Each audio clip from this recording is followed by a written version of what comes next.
And thank you very much for inviting me to this fascinating festival and to this great city.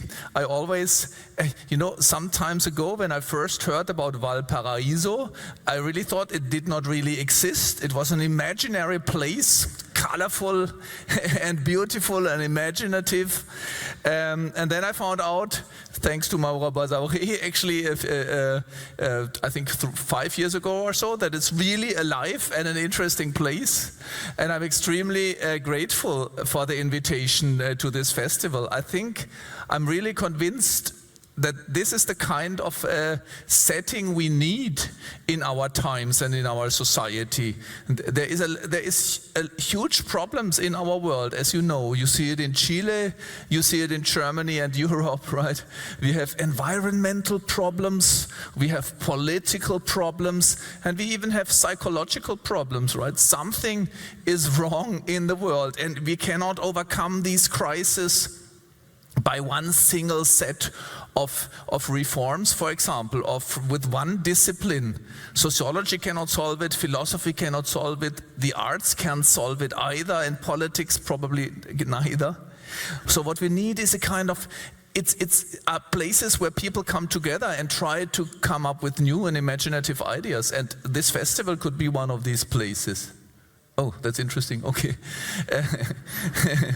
So the title of my talk is A World Beyond Control, right? Resonance and the Acceleration of Society. And so I will speak for about half an hour. And I will present you my ideas in the following steps. At first, I'll give you the idea of what a modern society is. I think there is a very specific nature, a very specific structure which defines our modern way of living, our modern society. And then in the next step, I want to make the argument that this structural logic is connected to a certain cultural motivational power, the power that motivates you and me and all of us, but which leads to a mode of aggression towards the world. I will point out what I mean with this, right? And this is going to be a problem. This is what creates the environmental problem, the political problems, the psychological problem.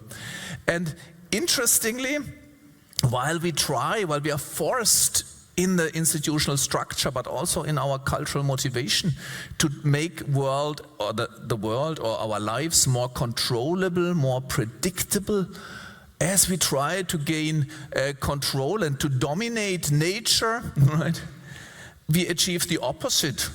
Monstrous forms of uncontrollability. People have the feeling in Chile, in Latin America, as in Europe or in Northern America or in China, that the world, it's a kind of runaway world, as Anthony Giddens has once called it, right? It's kind of becoming uncontrollable in terms of the environment, in terms of politics, and even in terms of our everyday lives, right? One part of the stress people experience nowadays is that we feel we no longer have control over our lives, right? So the attempt to make nature, politics, society controllable, to bring it within our control, leads to the opposite, to monstrous forms of uncontrollability. And therefore I want to point out in the end how it could be different, where I think we can possibly find a solution to the problems of our society. All right, so let's get into it. Oh, if you want to read it in this book, the Lo Indisponible, it's giving you a kind of summary of what I want to say today. All right. So here's my definition of our modern society, of the social structure, of the economic structure, which defines society in Chile as in Europe or even in China, right? So the claim is this: a society can be called modern when its mode of stabilization, of reproduction, you could also say, is dynamic. And this means that we have to achieve growth every year. But every year, basically it means every year we have to produce more, to distribute and circulate more and to consume more, right? It's more when you take an economy like Germany. The problem is we already have enough cars. And in fact, we also have enough houses, and we have enough computers, and enough clothes, and enough food. But year by year, we have to produce more and sell more cars, more clothes, more airplanes, more houses, more food. And we have to sell it to the people who can afford it. It's the same in Chile, right? The economy of Chile needs to grow every year. And growth, of course, does make sense when you give it to those who don't have a house, or to those who don't have a car, or don't have a computer, but they normally cannot afford it, right? So we have to produce it and to sell it to those who already have 2 computers and 2 cars and possibly 2 houses, right?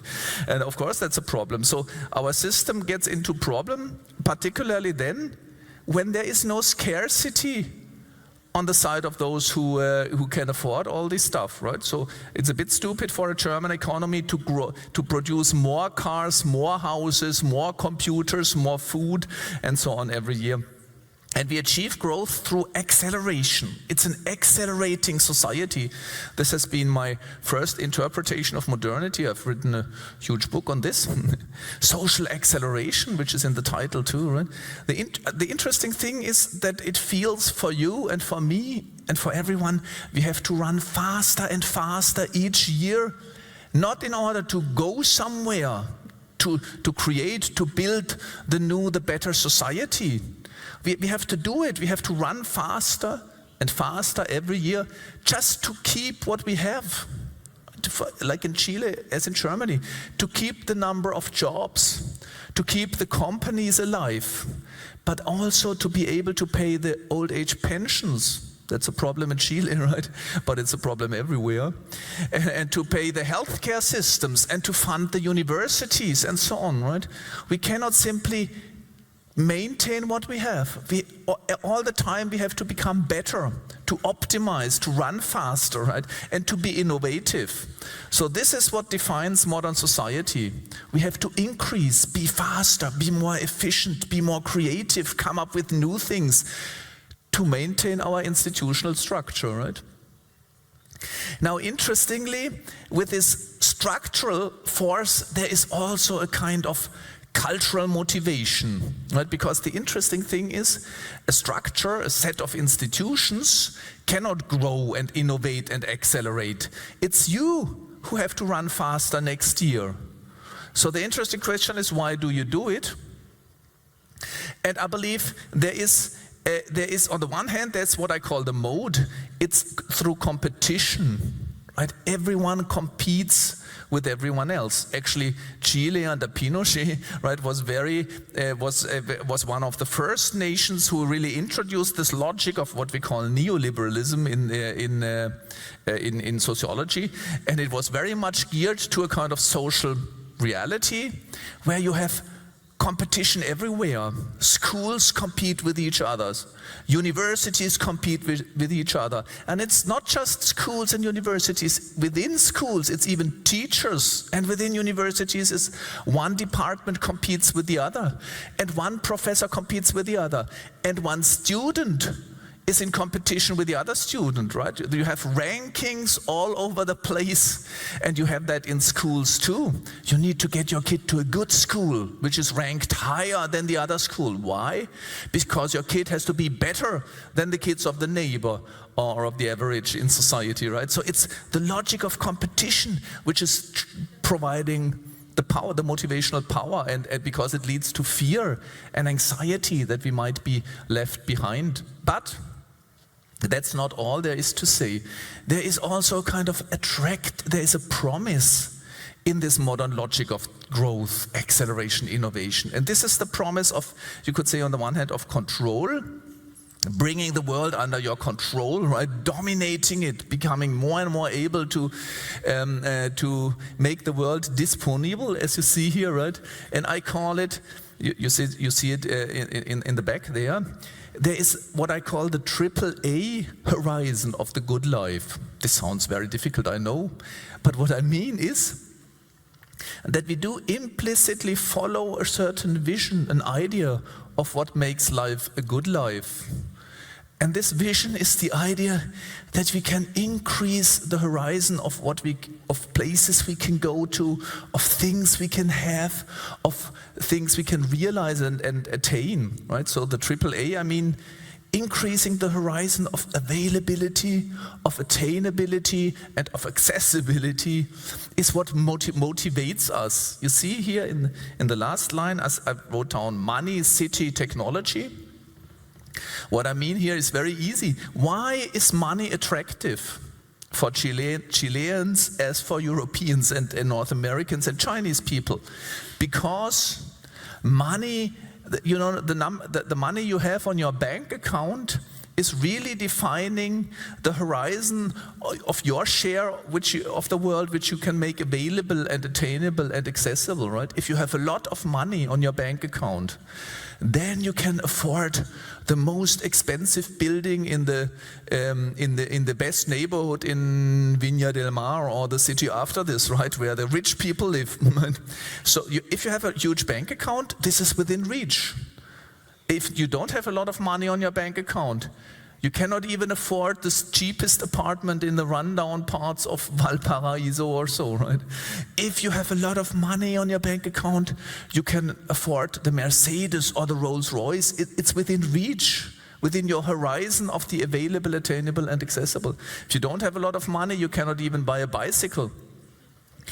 Or if you have a lot of money, you can go to New York or Rio de Janeiro. Or, okay, Rio isn't that far from here. It's far from Germany, right? But you can go to Tokyo, for example, or Shanghai. It's within reach. If you are as rich as Elon Musk or Jeff Bezos, even outer space comes within reach, right? So money is attractive because it defines the horizon of what is available, attainable, and accessible to you. And this is why most people, particularly young people, want to live in the big cities, in Santiago rather than in a small village. And if you ask them, why do you want to live in a city? It's noisy and polluted and so on. But they will tell you, yes, that's true, but in the city I have all the museums, the theaters, the cinemas, the operas, whatever it is, right? The universities. They might not go to the theater or to the museum, but it is within the horizon of availability. And all technologies, there is, of course, if there's a new technology, we somehow feel it's attractive. Why is it attractive? Because all technologies enlarge the horizon of what we can make available. Even the bicycle makes part of the world available, but with a car you can go further, with a plane you can go very far, with a smartphone makes the world available to you, right? All the music that has ever been recorded is just 2 clicks away. All the movies, 2 clicks away. All your friends are all time available and accessible, right? So this is what is driving us in a positive sense. Make the world available and controllable in the secondly, right? Okay, now my claim is that this really leads to a state of affairs where what I call aggression, right? And it's particularly due to the logic of dynamic stabilization. When you wake up in the morning, how do you wake up, right? Not because the sun comes up or because the birds are waking you or because you slept enough, right? But because the alarm clock is ringing. Right? So actually in the morning you are alarmed. You jump out of bed. I have to do something. Catch the bus, go to the office, bring the kids to school or something like this. And actually your schedule and mine, right? It's like you have a to-do list, things you have to do. And this to-do list is exploding. It's more and more things, right? It's what people report all over the world, right? And basically the things on your to-do list are points of attack, right? I have to catch the bus, I have to write the report, I have to report to the boss, I have to take this kid from school or to the doctor, I have to, for yourselves, it's an incredibly long list. In the end, even the birthday of your child, right, or your day of marriage, right, the anniversary of your marriage becomes like a point of attack in your to-do list because it's so much. I forgot it's my kid's birthday, so I have to buy something, right? That's what I call a mode of aggression. action becomes a form of domination, and reality is experienced as a form of resistance, right? So we don't have to go in details with this. There's one point, what's there on the slide says parametric optimization. That's the way we lead our lives today. What does that mean? It means that we define and measure more and more things in parameters, in numbers. Right? For example, I don't know about you, a lot of people now kind of measure, they watch almost every day their blood pressure. Right? I mean, of course, people have done that for a long time, but not daily.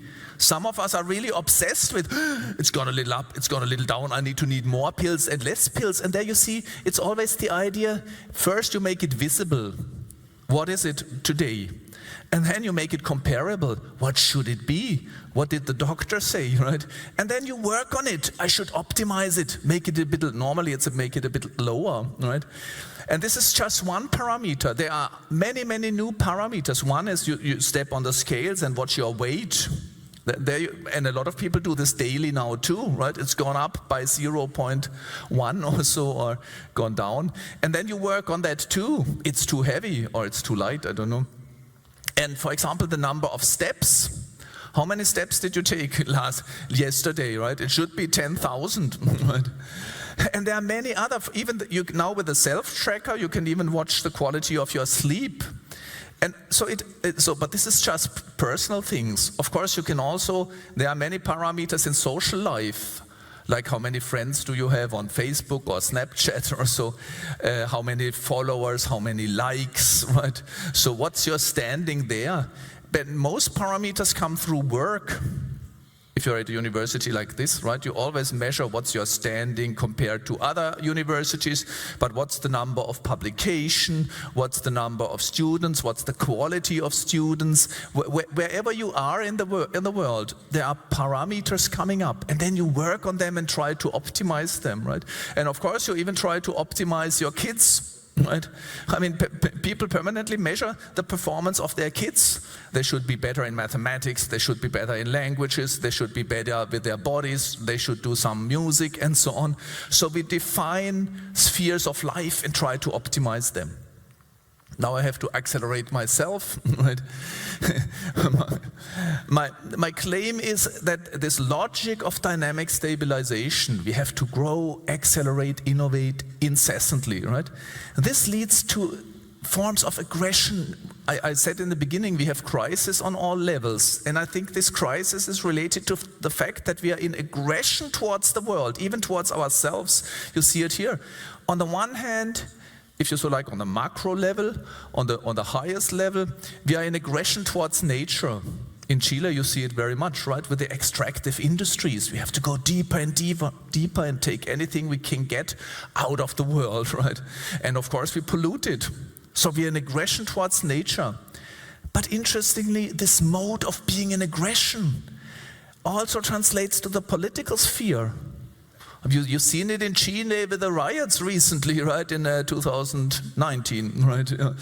But you see it in Europe, we are going back to war, for example, right? I mean, of course, there were wars all over the world for many times, and Europeans most of the time were involved if they didn't outright do it themselves. But now we have war even in Europe, and you see kind of the aggressive mode in politics in the US.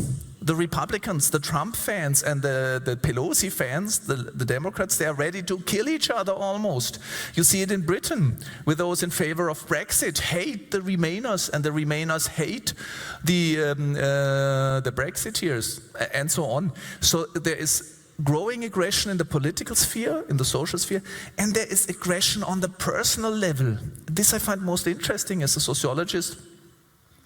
There are good studies, particularly with young people. The mental health of students, high school and university students, is very alarming, because you can really say they are in aggression against themselves. They don't feel okay in their skin.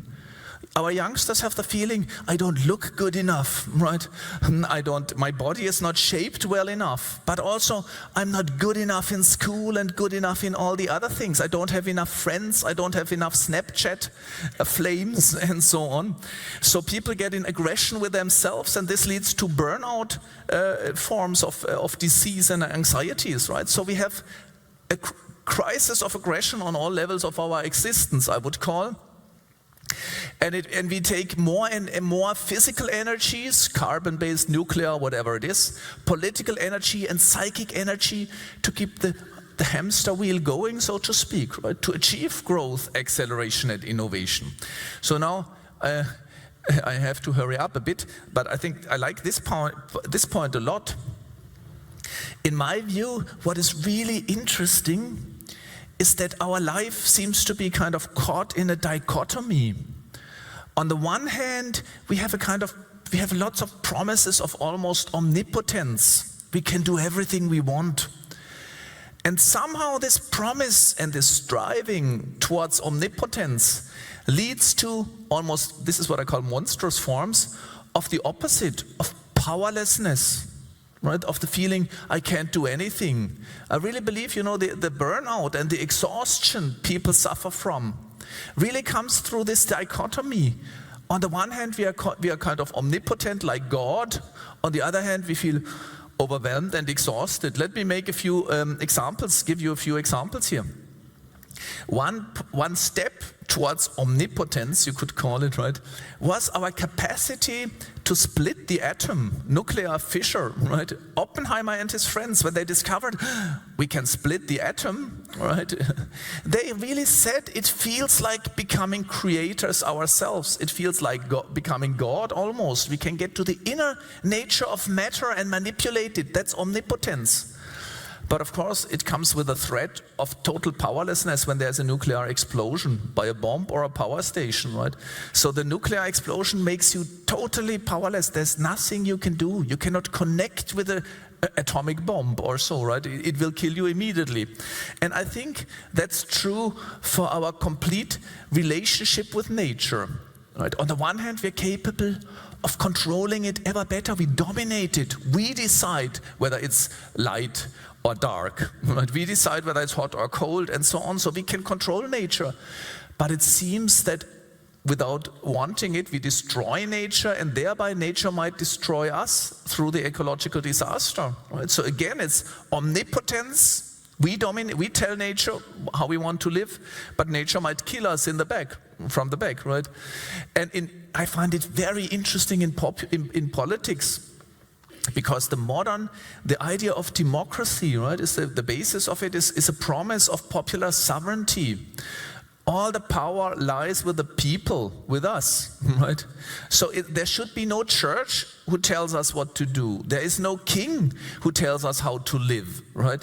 It's we, the people, who hold the political power. That clearly is a promise of omnipotence. But think of the riots, as I understand them here in 2019. They were fed by a feeling of powerlessness, right? Or by people who have the feeling we are never heard and never seen, and we cannot democratically control this society. So this is the case all over the world. This promise of omnipotence, all the power rests with you, is somehow almost leading, or it's connected to the feeling of, in the face of the financial markets, of the big elites, whatever you think, there's nothing we can do. So the promise of omnipotence leads to the opposite, powerlessness. And I think it's even true for our everyday lives. All of you know this, right? We make this experience every time, right? You have this kind of remote control or the smartphone. And with that in your hand, you're almost omnipotent. If you have a smart home or something, a setting like this, you can make it bright light, dark night, loud heavy metal thunder, total silence, heat it up, cool it down with the air conditioning. So I'm omnipotent. It's all in my thumb. But only unless this thing fails. You know, these situations where it says, one moment please, one moment please, one moment please, and nothing moves. This gives you an awful, this creates aggression, right? We feel totally powerless. So you see, it's always this kind of dichotomy between omnipotence and powerlessness. And the last monster of uncontrollability which we experienced was COVID, right? All of a sudden there was a virus which we could not even see, we couldn't smell, we couldn't feel, but it became an uncontrollable monster. It locked us down. It was politics, but politics in reaction to it. So what we see is modernity's strive to make the world controllable, to dominate it through availability, attainability, accessibility. Doesn't really work. It creates crises and monsters of uncontrollability and exhaustion of natural resources and exhaustion of psychic resources and even incapacity to lead us exactly. I animated it so nicely, right? You see this, right? So now I get to the last step. How could it be different? Right? How can we imagine a different world? So this is what I call resonance, right? It's a different form of being in the world. So far I have claimed our mode of relating to the world is a mode of aggression. I want to buy this, I want to have that, I need to build this, I need to fight that, right? So is this all there is? And my answer to it is no. All of us know forms of being in the world, forms of life, where we develop a different stance towards the world, a different relationship with it. And this different form of being in the world and being to the world, I call resonance, right? And for example, a festival like Puerto de Ideas lives not by the promise of control and power. It lives by a promise of giving you moments of resonance. Well, what is such a moment of resonance? I don't know. I feel powerless. Such a moment of resonance is when you go to a place like this, and it might well be that you're right now very tired or even alienated, right? You can make a fast alienation check. You're alienated when you ask yourself, what am I doing here? Right? I'm in the wrong place, right? If you feel alienated, you feel what this German sociologist is telling us is, I don't understand it, or I don't like it, or I don't care, right? And the people around me are strange, and this is a strange building, right? So this is alienation, right? And resonance is the opposite of alienation.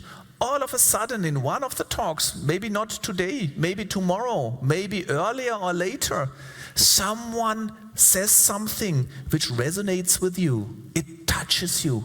It speaks to you. Right? Then you don't have to concentrate, to make an effort to concentrate.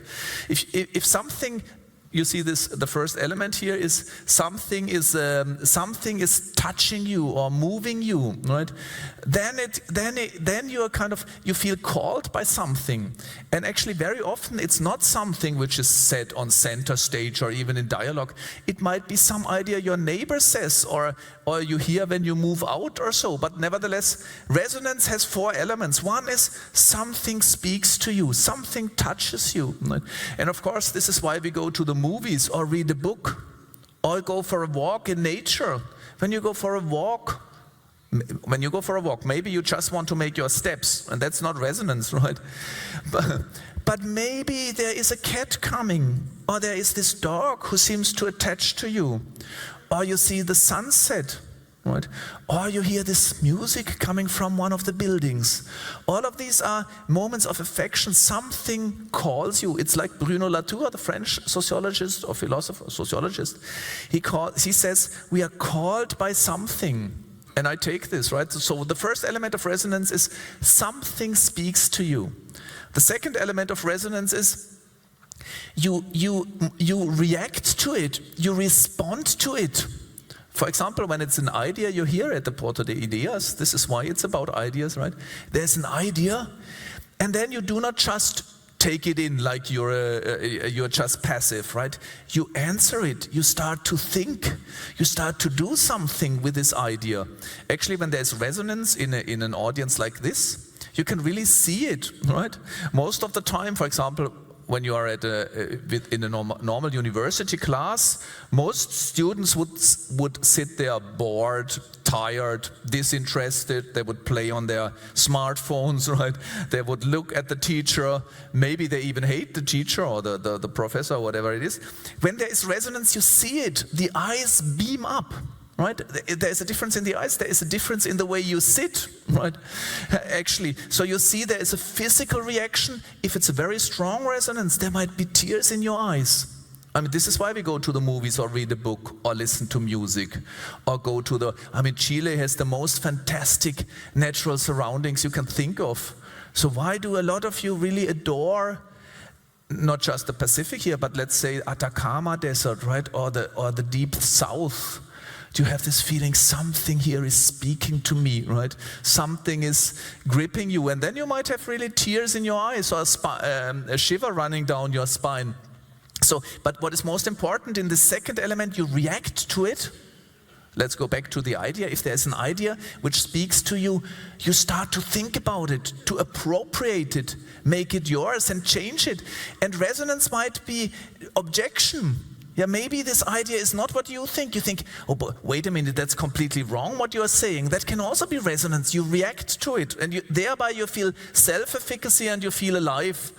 And the third element, if this happens, you don't stay the same. There is a transformation within you. And I think this is what education has always been about and what we all yearn for. We yearn for these moments where something is kind of going through the hamster wheel, right, and speaks to us and moves us and sets something in motion. And then we are no longer the same. So I think the secret hope while you come to Puerto de Ideas is that you hope for this process. You will hear some music, one of the concerts, or some artist or some novelist telling you something that gives you a new idea and you thought, and you will leave Valparaiso or Puerto de Ideas as a new person almost. That would be a very strong form of resonance.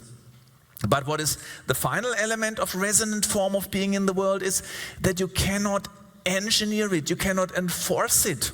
I cannot say, oh, I will give a talk and at 6:20 there will be resonance, right? I mean, if I try this, it will most likely fail very completely, right? By the way, we always try to buy resonance, right? Buy this painting and hang it up in your wall and you will have resonance every day. So of course you can buy the painting, but you will not have resonance, yeah, at least not every day. And it's the same with the music. When you might have actually I find this very interesting. You might have a favorite piece of music, something that really speaks to you. Most people do, right? There are deep experiences in music, something that brings tears to your eyes. But when you try to play it every day, it will completely fail, right? You will lose it, right? You cannot say, oh, at 7 I play my piece of music and then I'm in resonance. So you cannot buy, commodify or ensure resonance. But what is even worse, I love this. For me, this is the most interesting insight, perhaps. If there is resonance, let's say at a festival like Puerto de Ideas here, right? No one knows beforehand. No one can predict where it will be. Right? But this is really interesting because most of the time after the festival, a lot of people will agree that was really an inspiring and intense moment. But you don't know beforehand where it will be. And what is even more important, you don't know what the outcome will be. Right? I mean, my claim is resonance transforms us. But it's beyond control, because in a festival like Puerto de Ideas, the idea is that some new movement will start here. It could be a movement of culture or of thinking. Something might originate here. Something might spring up. But it's completely impossible to say what it is. So in resonance, you know you will be transformed, but you don't know in which way you will be transformed.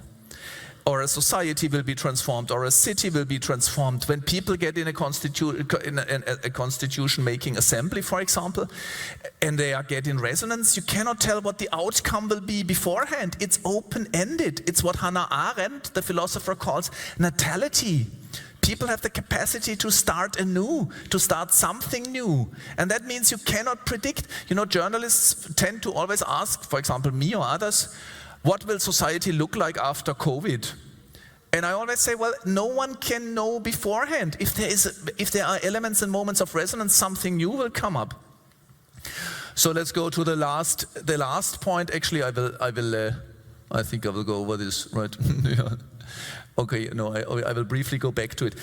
I think for me, this is another good thought. I said we don't know what the new is, and this is because you cannot say who is active and who is passive. You know, in our languages, Spanish, English, German, French, European languages, we only have an active mode and a passive mode, right? Either I throw, that's active, I throw, or I am thrown. Or I beat, or I am beaten. I'm either the actor of a deed, of an activity, or the victim, right? Active or passive. Now the interesting thing is that by having this structure of language, we miss a lot of modes, the most important modes of being in the world. When you love, for example, I love someone, right? Actually, is that something I do or something that happens to me? It's very hard to say, right? It's kind of in between. Even by listening to music, I hear this piece of music. Interestingly, the English language, and I think Spanish too, and French too, not German, but English language has two words for listening. I listen to music, that's kind of active. I hear music, that's passive, right? But in fact, it's exactly in between. You cannot really tell whether you are active or passive when you listen to music. There's this famous poem by the poet Yeats, Among School Children is the title, where he says, how can we know the dancer from the dance? And you know, I mean, Chile also has traditions of dancing, right? Like tango, for example, right? And if you have a couple dancing, you normally, one is leading and the other is led. One is active, the other is passive. And then this might change. The one person who was active might become passive and the other way around.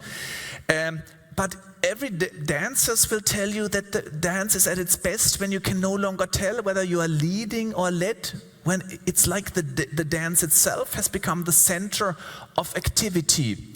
And it's the same when musicians play jazz music, for example, right? At some point, it's the guitar player giving the impulses. At the other point, it might be the trumpet player or the one at the piano, let's say. But when sometimes every musician knows this. Sometimes the music takes off and you cannot tell who is leading and who is led. It's the music which creates the new.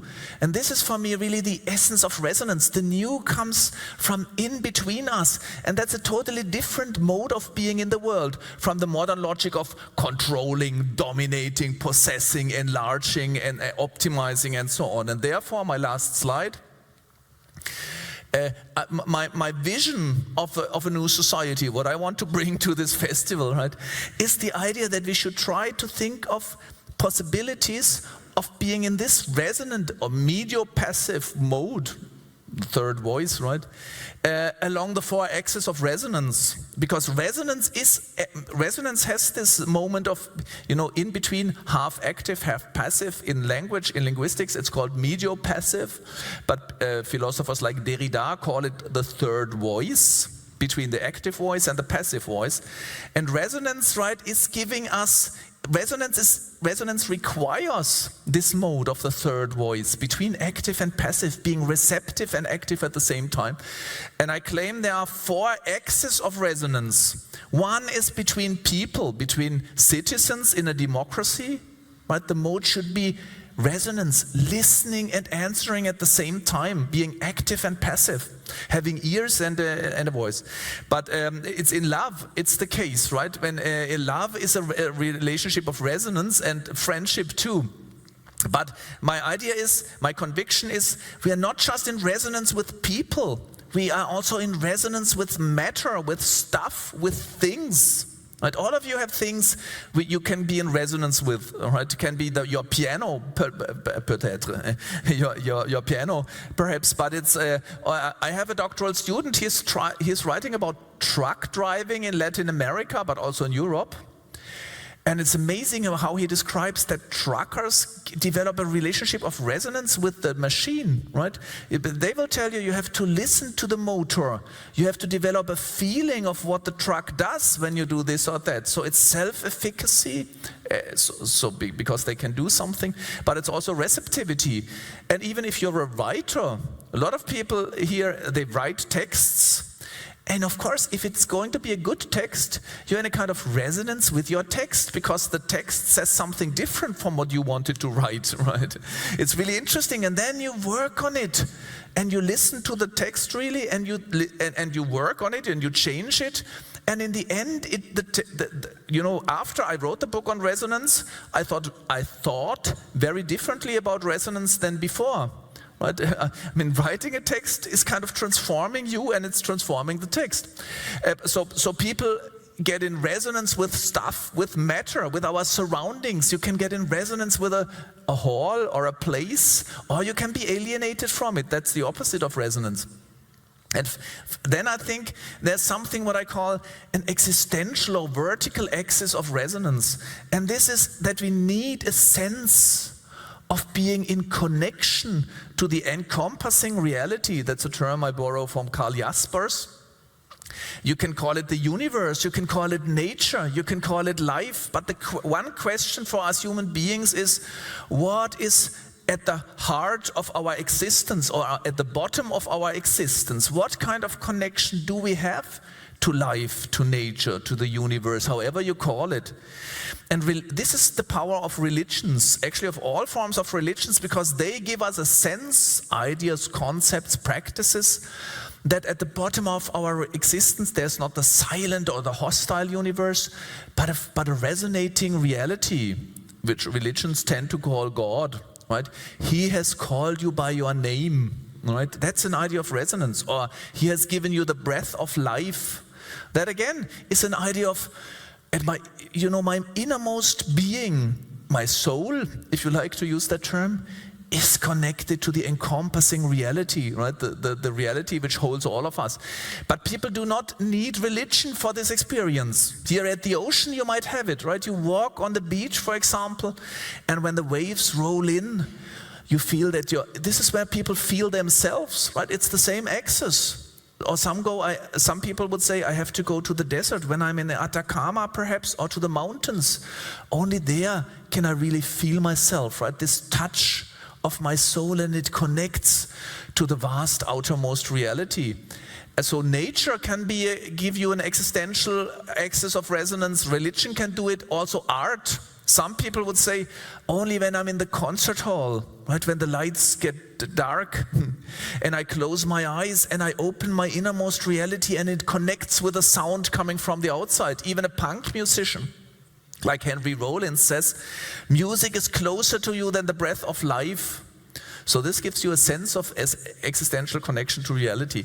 And finally, I think we need also a form of self-access. We can try to be in resonance with ourselves. You need to not control and manipulate your body parameters, but listening and answering to them, right? So those are the 4 axes of resonance, and I believe that out of this, we can try to create a different form of being in the world, which I would call a medio-passive form of being in the world, or a resonant mode of being in the world, which perhaps might help us to get out of the triple crisis towards nature and politics and towards ourselves. Thank you very much for your patience.